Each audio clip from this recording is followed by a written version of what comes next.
பெரியாழ்வார் யசோதை, எதிரிலே குட்டி கண்ணன் 12 மணி ஆனாலும் எழுந்துக்க மாட்டேன்னு தூங்கிட்டு இருக்கான். அது பரவாயில்ல, தாய்ப்பால் வேற இன்னும் குடிக்கலையே, அம்மம் சாப்பிடாம இருக்கானே, நேத்து ராத்திரி வேற பால் சாப்பிடல, இன்னைக்கு கார்த்தால இன்னும் எழுந்துட்டு சாப்பிடாம இருக்கான். அதனால கிருஷ்ணனை எழுப்பி பார்த்தா இவன் எழுந்துக்கவே மாட்டேங்கிறான், இன்னும் சோம்பல் தான் முடிச்சுட்டு இருக்கான். இவன் எப்ப எழுந்துக்கிறது, எப்ப பால் சாப்பிடுறது? அங்க வர்றா, நீ திருடி திருடி சாப்பிட்டது தாண்டா காரணம். என்னென்னலாம் திருடி இருக்க தெரியுமா? நன்றாக உருக்கி சேகரித்து வைத்தன்னு அர்த்தம். வைத்தனா ஒரு இடத்துல வைக்கிறது, எதுல? பாத்திரத்துல நெய்ய நல்லா உருக்கி சேமித்து வைப்பார்களாம். அது எங்க இருக்கு? மொத்தமா தான் இவன் எடுத்து குடிச்சுடுறானே.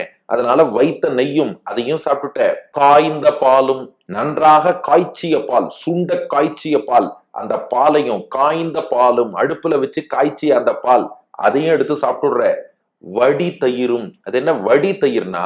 வடிகட்டின தயிராம். தயிர்ல நீருங்கிறது கொஞ்சம் கூட இல்லாம, டைல்யூஷனே இல்லாதபடி நன்றாக கட்டி தயிரா வடிகட்டி வச்சிருக்கா பாருங்க, அதுதான் கட்டி தயிர். அதுதான் கிருஷ்ணனுக்கு பிடிக்குமா.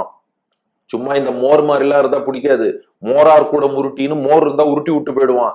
தயிர்னா உடனே சாப்பிட்டுடுவான். அதான் வடி தயிரும், நல்ல கான்சென்ட்ரேட்டடான கட்டியான தயிர்.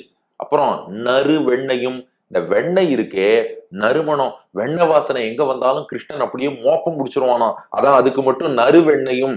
மத்ததெல்லாம் கண்ணுல பட்டா சாப்பிடுவான், வெண்ணெய் மட்டும் மோப்பம் முடிச்சே சாப்பிட்டுடுவான். நறு வெண்ணையும், உனக்கு நறுமணம் மிக்க ரொம்ப பிடிச்சதான வெண்ணெய் எல்லாத்தையும் திருடி திருடி நீ சாப்பிட்டு, அதனால இப்ப என்ன ஆயிடுத்து? உன் வயிறு நல்லா கட்டின்றுது, வயிற்று கடுப்பு ஏற்பட்டுடுத்து.